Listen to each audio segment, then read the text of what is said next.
This old guy DIY video has to do with replacing the ignition module in a 2003 Chevy Suburban. And I learned a very important first step is to remove this negative battery terminal before you start. Otherwise you'll end up getting a security dummy light and you have to mess around for a while to fix it. So take that off first.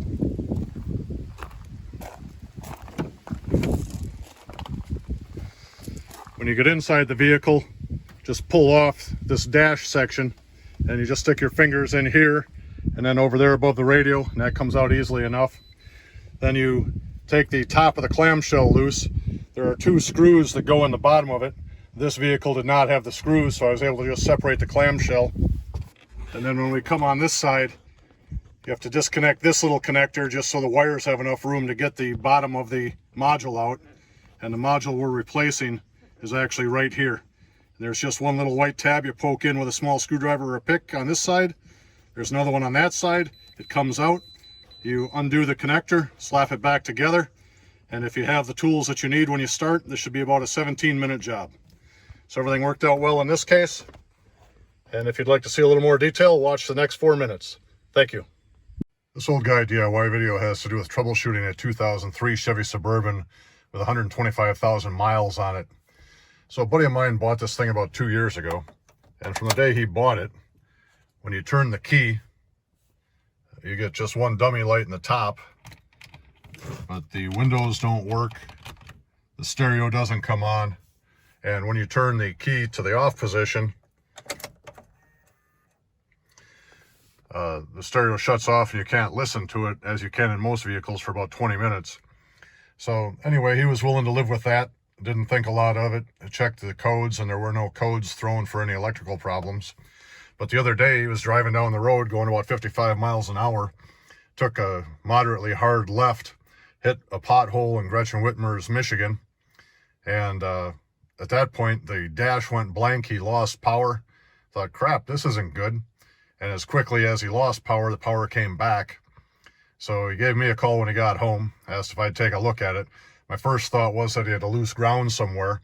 So we checked the battery particularly, and the battery connections were nice and tight. No evidence of a ground problem. And when you turn the key, the car would start as it should. But he still has this issue where in the first position, nothing happens except for that one dummy light. So I watched some YouTube videos. I concluded that the problem is probably a faulty ignition switch. I went to Amazon, found a switch for 16 bucks, and it's been delivered, so now it's time for me to install it. Here is the Dorman part number 924715, and this is a 2003 Chevy Suburban with a 5.3 liter. And the local auto parts stores had these things for 36 bucks, and Amazon had it for 16 bucks delivered to the door 2 days later. When replacing the ignition switch, I just pull this dash bezel off. You just kind of grab it here and pop that out. Then grab it on this side and it'll come right out to you. I didn't take this little knee bolster off. And then I was able to just come in here and pick up on this enough that I could get the hooks undone and take the bottom piece out. And this thing is supposed to have two screws, one in this position and one over here, but this particular truck did not have it, so I suspect somebody else has been in here. Now if I stick this little guy back in for the tilt and I tilt the steering wheel all the way up, you can see the switch we're looking for is right here. So I'll just go in and poke this little tab and a corresponding tab in the back, and then I'll replace the switch and see if it fixes the problem with this thing shutting off when you hit bumps. The unit on the left is the old one, the unit on the right is the new one. So I clocked it so the teeth are lined up just as they were. I'll put this switch back in the hole, just see that the key functions before I do anything else. Based on my online findings, after you've changed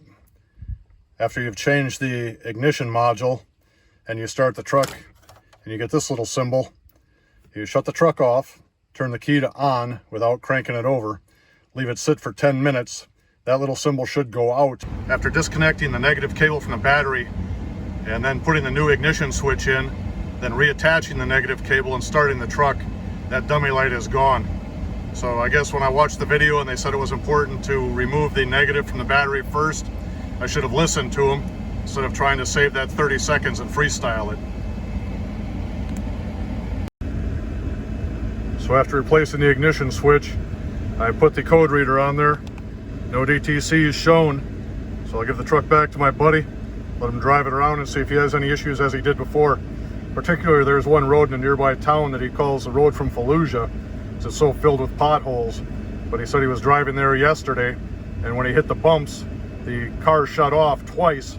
Gladly, it comes back on after just a moment. But immediately after that, he pulled over and took the extra keys off of the ignition key, since GM had that problem years ago with ignitions, and they blamed having extra stuff hanging on the keychain. After he took the extra keys off, he did not have that issue again. But in the meantime, he now has a new switch. Hopefully he'll get 22 years of life out of this switch, just as he did the first one. Thank you for watching. I hope this video helped you, and have a great day. Replacing the ignition switch did not fix the issue with the car shutting off when it would hit bumps. So what I found is the root cause was this ground wire that comes out from somewhere near the firewall. And it looks like someone else had lengthened it in the life of this vehicle.